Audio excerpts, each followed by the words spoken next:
right, great. So I'm not sure if anybody has heard of Matters before. Maybe raise your hand if you have. Oh, great. All right. Yeah, I didn't think we would have any takers, but that's awesome. So just a little bit of background on Matters before we really go into the bulk of the NARCAN training. The bulk of the work that we do is connecting patients who have opioid use disorder to treatment. So it's a statewide program that was actually born here in Buffalo, which is pretty exciting. So we'd be happy to talk about Matters and the services that we offer as we get going. We also work on some harm reduction initiatives, such as distributing Naloxone and doing NARCAN trainings like this, as well as the distribution of fentanyl test strips. So we can definitely talk more about that after today's session, if anybody has any questions. So first, to kick us off, just a couple of learning objectives. So we're really gonna talk about the opioid crisis in general to start. We're gonna take a look at some statistics for Erie County, New York State, and the nation as a whole. Everyone will also be able to recognize what an opioid overdose looks like, and more importantly, how to respond to an opioid overdose. Everybody will learn how to administer Naloxone, and everybody will also get to go home with their own Naloxone kit, and we have a whole bunch of other resources here for everybody to take as well. So let's start with the basics. What even are opioids? So by definition, opioids are natural or synthetic substances that act on the brain. You might be prescribed opioids by your doctor if you have some sort of serious surgery or you need them for some type of pain management. Opioids can also be obtained illegally, so that would typically be in the form of heroin or fentanyl, sometimes prescription painkillers as well. But the reason why we get so worried about opioids is because of how dependent people can become on them. So when opioids are misused, that's when somebody may develop opioid use disorder. So we're going to do a quick exercise, just kind of going through some common drugs that you probably hear in your everyday life and determine whether they're opioids or non-opioids. Some of them are pretty obvious, but some of them might kind of trip you up a little bit too. I know when our team was kind of going through this at the beginning, it was kind of like some of the ones that we mixed up, we were like, oh. So everybody can just shout out the answer as we go. So first one is benzodiazepines, also known as benzos. What do we think? Shout it out. Opioid. Yes. Do we think opioid or non-opioid?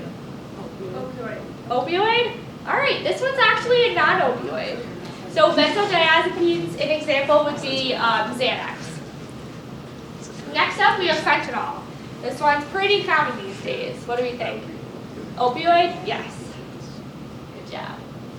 How about Vicodin? Opioid, good. Cocaine? Not opioid, good job. So unfortunately, something just to keep an eye out for cocaine recently. So cocaine itself is a non-opioid, you're totally correct. However, we've seen a lot of cocaine laced with fentanyl. So unfortunately, there has been some cocaine overdoses because the drug was laced with fentanyl.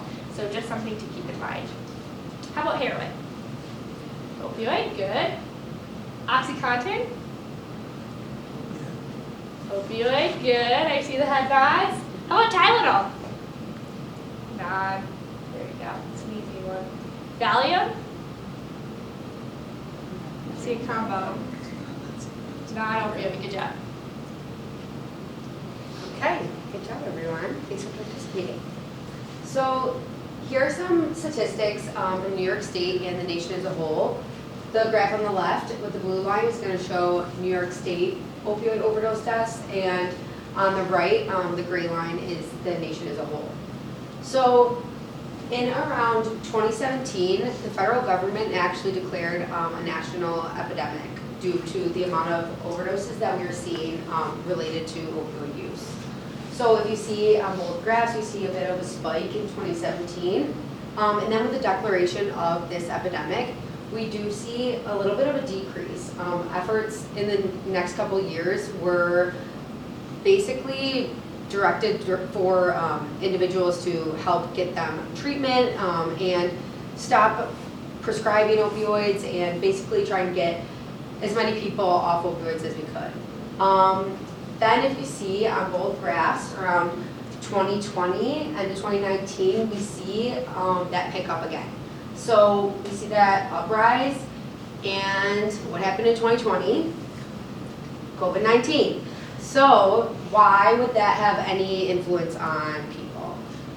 People were using in isolation. That's one of the biggest things. They tell individuals that have substance use disorder to use with another person in case of something that's laced, or just in case like someone can help you out if there is the case of an overdose. So people were isolated. There was a lot of stress and uncertainty in the world. People weren't able to get treatment, access to treatment, and harm reduction materials such as NARCAN weren't as readily available as they should have been. So all these factors led to this increase that we're still seeing up until 2021. So here is a graph showing a little bit more of like a snapshot of Erie County. This is actually taken directly from the Erie County Opioid Task Force, and this task force was formed in 2016. Similarly, as a result of the opioid deaths that we were seeing in our community. There was an uprise in individuals that were addicted to opioids and an uprise in deaths as well. So we see a similar trend that we saw on the previous page with an increase when this task force was formed. A lot of efforts and resources were going into how do we decrease the amount of opioids in our community, how do we help people, etc. So we see a bit of a decrease, but then once again with the pandemic, we see that spike again. In 2022, this is the most recent data that we have, and this is from November of 2022, and there were 106 deaths pending, but 182 confirmed because of opioids in Erie County. So we are on trend to be the second highest since 2016 when the epidemic was declared. So how do you recognize an opioid overdose? First, I would say use context clues. Look around the person. If you stumble upon a person, if you're not like with them and you know that you don't know for sure that they're using, look around. Do you see anything around the body, paraphernalia, anything like that that would indicate drug use?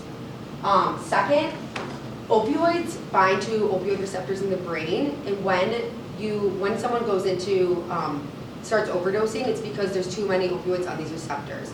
So these receptors are also involved in breathing. So when there's too many opioids on the receptors and an individual, their breathing starts to slow, it can even stop. So when someone's breathing slows or stops, they're getting less oxygen in their blood, and this can result in blue lips or blue nails, which would be a very obvious sign of it. Slow, weak, or no breathing, drowsiness, difficulty staying awake, dizziness and confusion, and all of these things could be an opioid overdose or could be something else. If you're in doubt, call 911. That's like the biggest thing. If any confusion, if you're not sure what to do, call for help and do whatever you can in the moment. But these are some signs that are pretty common for opioid overdose. So now, go to Lauren to tell you about Naloxone. So now we know the signs of an opioid overdose. We're going to talk about naloxone. Naloxone actually reverses the opioid overdose, and as we know, it's also called NARCAN. It is administered when an individual is showing signs of an overdose, and unfortunately, it is only temporary, and the effects do not last long. So a lot of times, you might give more than one dose, and that's why there are 2 doses in the NARCAN box. So how does naloxone work exactly? So when someone is taking opioids, those opioids are going to bind to the opioid receptor in the brain. When someone is administered naloxone, it's going to kick that opioid off the receptor, and naloxone is actually going to bind to the receptor. So as a result, an individual might start experiencing withdrawal symptoms as a result of naloxone binding to that receptor, but after about 30 to 90 minutes, they are going to start feeling much better because the opioid will then bond back to the receptor in the brain. So what are the steps you should take during an opioid overdose? First and foremost, it is very important to assess the individual and call 911. Then you should administer naloxone or NARCAN. Then it is important to check for breathing and stay and assist.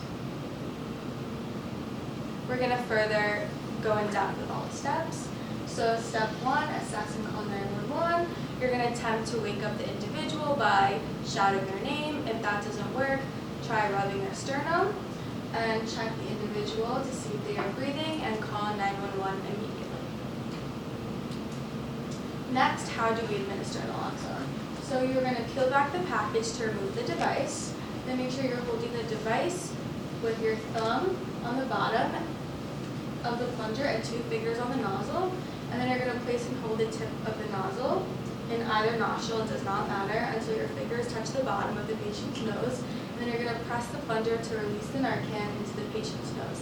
It is very important to remember that naloxone only reverses opioid overdose, not any other substance. So again, it will just help an individual experiencing opioid overdose. Great. So now we actually know how to administer that first dose of naloxone, and the next natural question becomes, what do we do next? So you want to make sure that you have already called 911, help is on the way. So if that patient requires more advanced medical care, they're on their way to help you. You're going to wait at least 2 to 3 minutes before you even consider giving another dose of naloxone. However, in that meantime, you're going to give them rescue breaths. We'll talk on the next slide exactly how to do this. So if you wait the 2 to 3 minutes, the patient has not responded, their status has not changed, that's when you're going to give that second dose of naloxone, and then you'll continue doing those rescue breaths until the patient is breathing on their own or until help arrives and they're able to assist you and give the patient more advanced medical care. So next step is really more in depth about how to perform rescue breathing. So the way that I like to start this section is just to clarify that you only have to perform rescue breaths if you are trained, which you're all being trained right now, and you feel comfortable.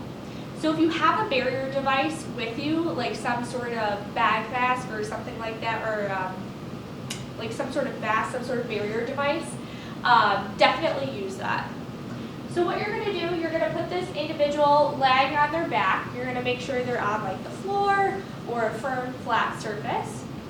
You're going to first look into their airway to make sure that they don't have any sort of airway obstructions. You'll then lift their chin to open up the airway. You'll create a seal over their mouth with your mouth and deliver 2 slow breaths. So this is where, if you have a barrier device, this is where you'll want to use it.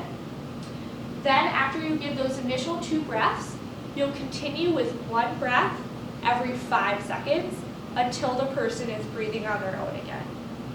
So a key here, you can kind of make sure that you're giving the rescue breaths properly. So you'll want to make sure that the patient's chest rises with every breath that you deliver.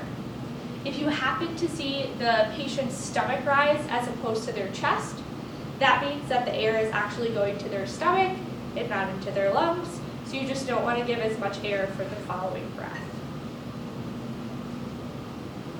The last step, stay and assist. So you want to make sure that you're staying with this person until help arrives. Again, as soon as you witness a suspected opioid overdose, that's when you want to go ahead and call 911 to make sure that help is on the way. The average EMS response time in Erie County is 8 to 10 minutes. So that 8 to 10 minutes can feel very, very long when you're in some sort of medical emergency situation. So you want to stay with them, monitor them, see if their status changes so that you can really give a good report to the paramedics when they get there. You'll also want to observe for any withdrawal symptoms. So as Lauren mentioned earlier, the opioid receptors in this person's brain now does not have any opioids bound to them. Now it has all the naloxone bound to those opioid receptors. So the patient might wake up from this overdose feeling very, very, very sick. They might be vomiting, and they might have a craving to use opioids again, but you want to make sure that you discourage any further use because they're highly susceptible to a subsequent overdose. You'll also want to place the individual on their side in the recovery position. So just a little bit more about the recovery position.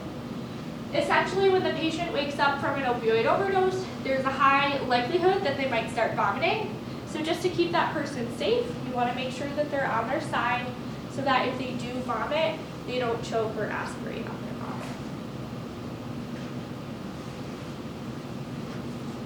So what exactly happens when someone wakes up from an opioid overdose? So the person may be experiencing withdrawal symptoms because they have built up a tolerance, and as we know, naloxone is only temporary. As Kaylee said, when someone experiences withdrawal, they're going to feel really uncomfortable and really sick, but luckily that will go away in about 30 to 90 minutes because opioids will return to those receptors. And again, because they're not going to be feeling well, it's really important to offer support and resources because you really want to discourage that individual from potentially using opioids to relieve those symptoms. So some specific symptoms they may be feeling are nervousness, restlessness, irritability, body aches, dizziness, weakness, diarrhea, stomach pain, goosebumps, fever or chills, sneezing or runny nose. So you may be thinking, what if I'm with somebody who was using and they overdose? Am I liable at all? Like, is there any consequences on my end for being with someone that is using opioids or an illicit substance? So the Good Samaritan law, it's similar if anyone's ever heard of like an amnesty law. A lot of colleges have this in place. So if you're underage drinking and someone you're with that's underage drinking drinks a little bit too much or is doing something else and they are in need of medical attention, you can call for help and get help and no one is liable for it. So because you did the right thing and you looked out for the person that was in need, no one can get in trouble. So basically this is a very similar concept. It encourages anyone to call 911 when they see an individual experiencing a drug or alcohol overdose, and it protects the person that calls and the individual who is experiencing the overdose as well. So there are some exceptions to this. Anyone that is in violation of probation or parole that calls are not protected. If you have an open warrant for your arrest, if you have more than 8 ounces of a controlled substance or intent to sell. With that being said, in any circumstance, saving someone's life is going to give you the benefit of the doubt. Any of those are probably going to become secondary. So always do the right thing and call 911 and get help for the individual, and that will be in your favor in the end. So regardless of any of the does not protect, you will be recognized for saving someone's life. Also too, if you are in a situation where you use one or both doses, please reach out to us again and we can supply you with Naloxone. So yeah, that's a little bit about us. As Kaylee said, we do offer other harm reduction materials. Anyone can go on our website or our app. You can just scan those QR codes or visit mattersnetwork.org, and you can get fentanyl test strips. That helps individuals. If you know anyone or you yourself uses substances, you can test your substance of choice and see if there's any fentanyl in it, so it's safe. See if it's safe to use before using. We are now offering NARCAN and trainings for that as well. And yeah, if you have any other questions, please let us know. You guys mind talking a little bit, just briefly, about the Matters Network and how it works? Yeah. So really the biggest part of Matters is this electronic referral platform that we've been able to develop. So it's actually housed on a New York State Department of Health website. And what it does is facilitates referrals specifically for patients who have opioid use disorder from a whole bunch of referral settings. So actually this is the perfect slide. From emergency departments, correctional facilities, EMS agencies, some telemedicine platforms that developed once COVID started, even police officers, if they're involved in some sort of opioid-related call and think, hey, this person really needs treatment, they can utilize the resource to get their patients linked to care. So basically, all of these different locations utilize this electronic platform to get their patients linked up to outpatient medication-assisted treatment programs. So medication-assisted treatment programs Those are programs that offer things like Suboxone or methadone, naltrexone, probably some common medications that you might have heard of in the past.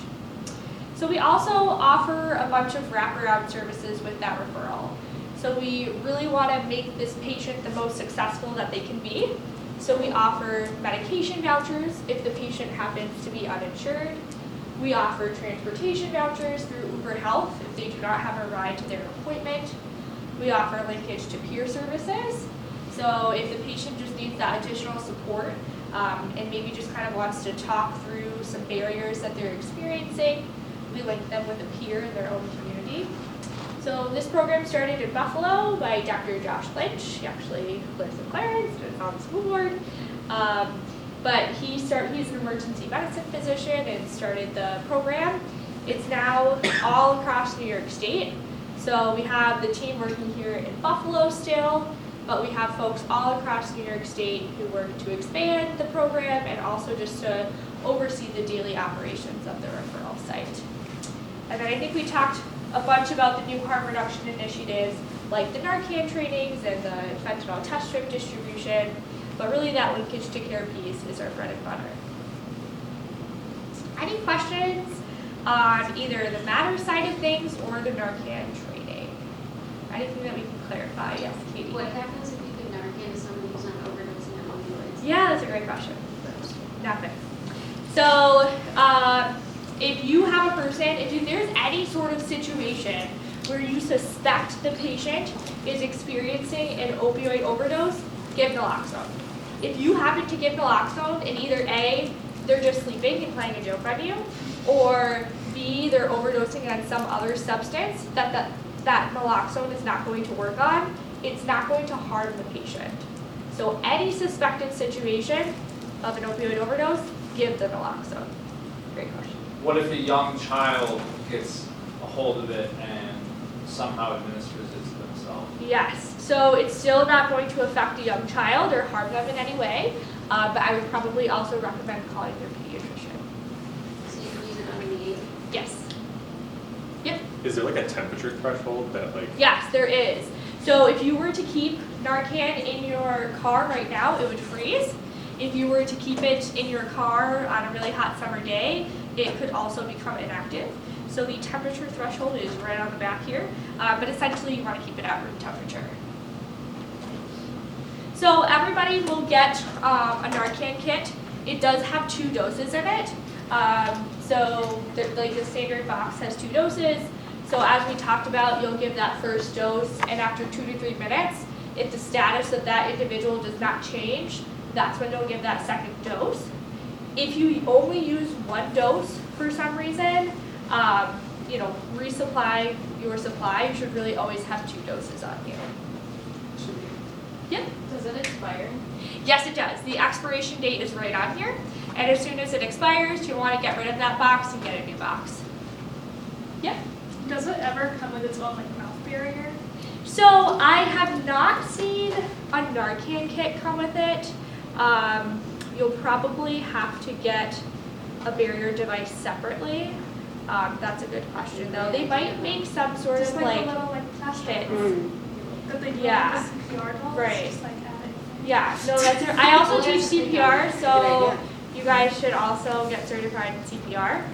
Something that we actually didn't explicitly mention in the presentation, but the scenario that we were kind of walking through is for somebody who might not be breathing or have difficulty breathing but still has a pulse.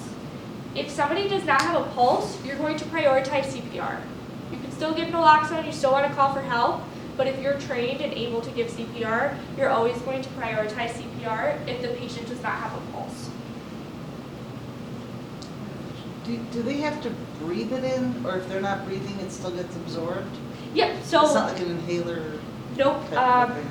really want to look at this. So it's similar to have you ever used Flonase or Yeah. some sort of nasal spray? It's just like that. So it's okay, obviously they're probably going to be unconscious and not going to So be able just- to really inhale it, but you'll put it in there far enough where the medication will absorb. Any other questions? If you use the second dose, do you put it in the same nostril or do you use You would use the other- opposite The nostril. opposite nostril. Yep. And how do you know if the first dose did not work? So the patient would not change. So essentially, if you come across an unconscious patient, and you give, this is a suspected overdose, you give that first dose of naloxone, you'll wait 2 to 3 minutes. If they don't start to wake up and their status does not change at all, that's when you'll give the second dose in the opposite nostril. That's a good question. 2 is the most though. So you'll give 2 and then you'll wait for the paramedics to arrive. They might give another dose, but typically for the layperson, you'll give the 2 doses. Any other questions? How quickly are the symptoms from the overdose when we're talking about chills and? Yeah, that's a good going up, question. and So how quickly do you see that from a patient? So probably as soon as they wake up. So what's going to happen? So we all have opioid receptors in our brain, right? So when somebody uses opioids, I'm sorry, I keep walking out. That's okay. So when somebody uses opioids, those opioids are going to be bound to those opioid receptors in our brain. So what happens with the naloxone is it's going to come into that person's body, knock the opioids off of that receptor, and bind to that opioid receptor. So when that person wakes up, that naloxone is going to be bound to their receptors instead of those opioids. So they're going to be in withdrawal. But as we're kind of going through in the presentation, oh yeah, here it is. Naloxone is temporary. So after 30 to 90 minutes, the naloxone is going to come off of the receptors. If the person still has opioids in their body, opioids might bind to the receptors again, and are going to be relieved of those withdrawal symptoms. However, they're still at risk for a subsequent overdose. So that's super important when they wake up. They're going to feel awful, and they know that by feeling awful, the only way to feel better, or one of the ways to feel better, is to use opioids again. So you really want to discourage use so that they don't have a subsequent overdose. That was a lot of talking. Any questions? So I have a question. Sorry. That's okay. Ask away. So as civilians, you were talking about the Samaritan law, about you're not liable for if you're helping someone else, correct? But as an agency, if we have it in our agency and we use that on a client, how does that work? Are you familiar with So how that my would work? understanding is that it would be the exact same thing. You would not be liable. The only situation where somebody could potentially get in trouble is for those exceptions, perfect, right up here. So if they have 8 ounces or more of a controlled substance, if you have a warrant out for your arrest, if you're breaking your probation, things like that. But it doesn't matter where the person is or who they're with.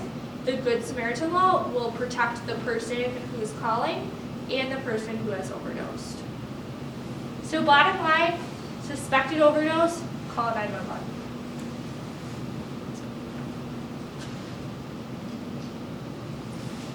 Any other questions? So we of course have the naloxone here, so everybody will be able to get a box. We also have some information on how to contact us. So if your naloxone expires, if you happen to use it and you need more, even if you only use 1 dose, definitely contact us so we can refill that. We also have some fentanyl test strips and just some other fun stuff like water bottles.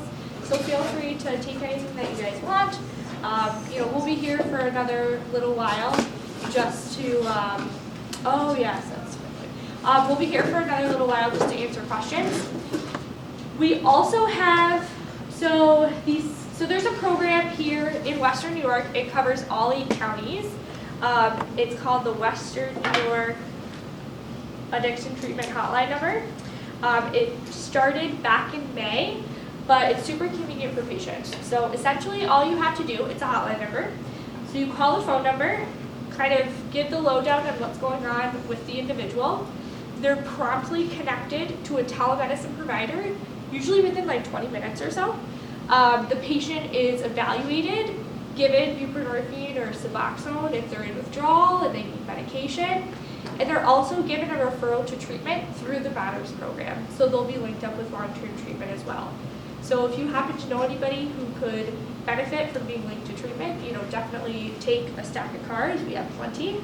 But fortunately, we have a really good resource here in Western New York. So definitely take advantage if you need. Well, thank you, everybody.